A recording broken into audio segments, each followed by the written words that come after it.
Hi everyone, welcome back. So today we're going to kind of be getting into how any woman or girl can be affected by hair loss, hair thinning, and kind of problems like that. However, it's usually more common in certain women. These are the 5 women who are subject to hair loss or hair thinning. So let's take a look.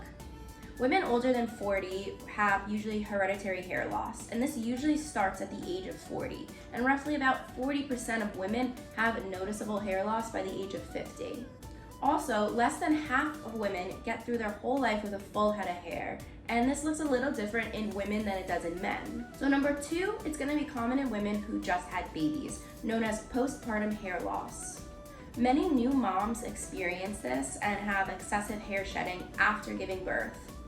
Hair shedding usually peaks about 4 months after giving birth, and by their child's first birthday, they should start to regain that hair growth. However, if your hair does not start to regain that fullness, you might want to see a dermatologist. Or you can also check the link in our description to take a look at our postpartum hair loss kit, which can also be really helpful if you're looking to get back your hair growth. Number 3 is going to be women who also go through chemotherapy or have been affected by other medications or illnesses. Chemotherapy and many other medications cause hair loss and side effects. While chemotherapy may not only cause hair loss on your head, but also your whole body.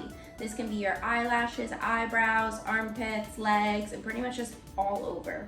Now, some chemotherapy drugs are more likely than others to cause hair loss. Different doses can cause anything from mere thinning or to complete baldness. It kind of just depends how your body is gonna respond to the drugs.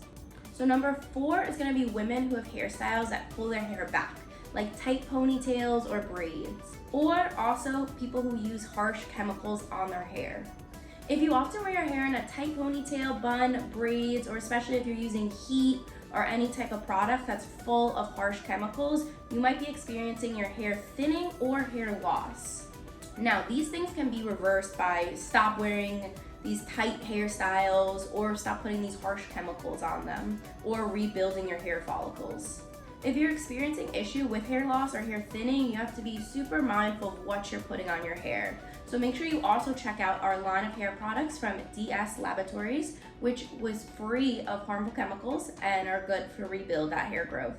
So our 5th woman that can be affected by hair loss is going to be women going through menopause. Now this can be because the fall of hormones, estrogen, your body changing, this always will affect hair growth.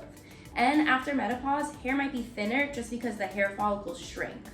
Hair starts to also grow more slowly as we age and also fall out easier. Again, we'd love for you guys to take our hair quiz that's linked below, and this will match you with the best product based on your condition and what your hair needs. Please don't forget to like and subscribe, leave your comments, your stories, or your feedback below. Thank you guys so much for watching.